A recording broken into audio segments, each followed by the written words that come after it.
श्री स्वामी समर्थ. अवधूत चिंतन श्री गुरुदेव दत्त. श्री स्वामी समर्थ. देवपूजा उभ्याने करू नये. गुरुमाऊली म्हणतात, देवपूजा उभ्याने करू नये. उभ्या उभ्या पूजा केल्याने शास्त्र मान्य नाही. म्हणून पूजेचे काही नियम आहे. सकाळच्या धावपळीत आपण नाश्ता करतो आणि पूजा उरकतो. वास्तविक पाहता हे नेमके उलट केले पाहिजे. नाश्ता उरकला पाहिजे आणि देवपूजा केली पाहिजे. मात्र वेळेचं गणित न जुळल्याने देवाची येदोरे उभे क्षणभरी अशी आपली स्थिती असते. माऊलींनी आपली अवस्था जाणून काही आधीच ओळखून ठेवले. मात्र त्यांना सांगण्याचा उद्देश या अभंगात जसा आहे की देवासमोर सर्वस्व अर्पण करून क्षणभरी जरी शांत चित्तेने उभे राहिलो तरी मुक्ती मिळेल. पण एक क्षण आपल्याला गाठता येत नाही. आपल्याला कधीकधी देवपूजा आपण केली जात नाही. यालाच तर चित्त स्थिर ठेवता येत नाही.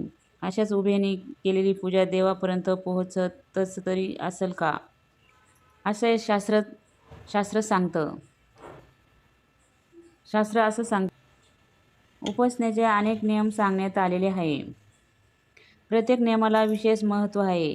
जसे की देवपूजा ही शांत मनी जमिनीवर मांडी घालून बसूनच केली पाहिजे. गुरुमाऊली म्हणतात, देवपूजा शांत चित्तेने केली पाहिजे. पण जागेच्या अडचणीमुळे अनेक देवघरे आता भिंतीवर लटकलेले आहे आणि जागेच्या अभावी आपण उभ्याने पूजा केली जाते. काही ठिकाणी टेबलवर देवारा ठेवतात, स्टूलचा आधार घेतात आणि देवासमोर उभे राहून झटपट पूजा उरकली जाते. पण तसे न करता शास्त्राला अमान्य आहे. मग पूजा करायची तरी कशी? पूजा उभ्याने करायची की बसून? आजही अनेक लोक उभे राहून पूजा व देवी देवतांचे पूजा करतात. धार्मिक नियमानुसार उभे राहून पूजा करू नये. देवघरासमोर आसन मांडून त्यावर मांडी घालून बसावे आणि शांत चित्ताने पूजा मन गुंतवून देवाचे स्तोत्र मंत्र पूजा करावे, आरती करावी. देवघर कुठे असावे? घरात जागेची अडचण किंवा वयामानानुसार आपल्याला खाली बसता येत नाही म्हणून देवघर भिंतीवर लटकावे योग्य नाही. देवघर जमिनीवर असले पाहिजे. पूर्व पश्चिम दिशेला ठेवले पाहिजे.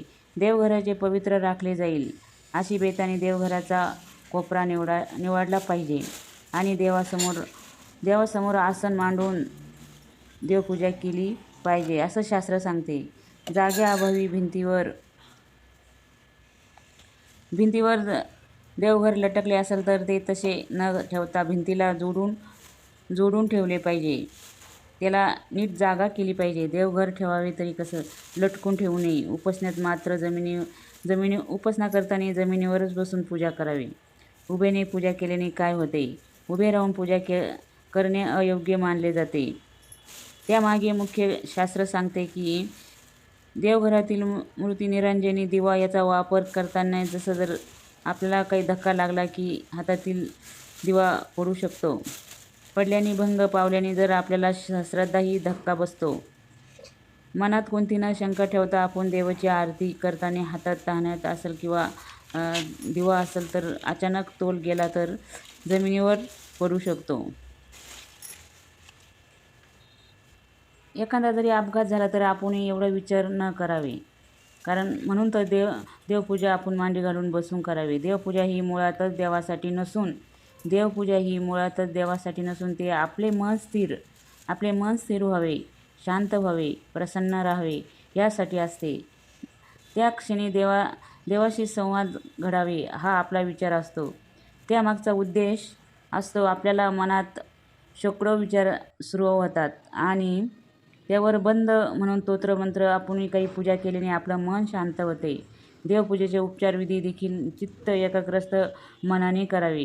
देवपूजेची शुभक मांडणी करावे, रांगोळी काढावे, अगरबत्ती व तिथं सगळी पूजा व्यवस्थित फुले बिले वाहून आपली पूजा करावी. आपल्या मनाला प्रसन्न वाटलं पाहिजे, मन शांत झालं पाहिजे.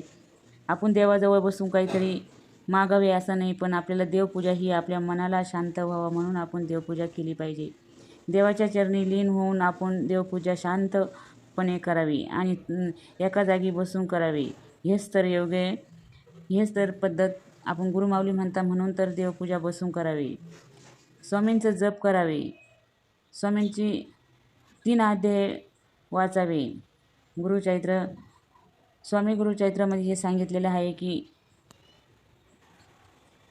आपले मन ज्यावेळी अस्वस्थ असते त्यावेळी आपण शांत राहावे, कोणाशी बोलू नये. अशा वेळी डोळे बंद करून मनातल्या मनात नामस्मरण सुरू ठेवावे, स्वामींचे नाव घ्यावे. एक लक्षात ठेवायचे, आपले स्वामी महाराज आपल्या बरोबर आहे, कायम सोबत आहे. आपल्या अस्वस्थतेचे ते कारण माहीत आहे त्यांना आणि काही वेळा त्यांना आपल्याला काही गोष्टी शिकवायच्या असतात. नामस्मरण केल्यानंतर आपल्याला आलेली अस्वस्थते काही वेळा आपण शांत राहून स्वामींच्या मनातले मनात त्यांच्याशी बोलावे.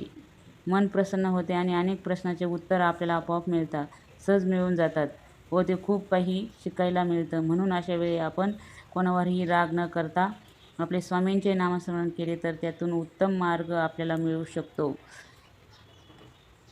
स्वामींची सेवा करा. श्री स्वामी समर्थ. हा जर व्हिडिओ तुम्हाला आवडला असेल तर शेअर, लाईक, कमेंट करा. चॅनलवर नवीन असेल तर सबस्क्राईब करा. श्री स्वामी समर्थ.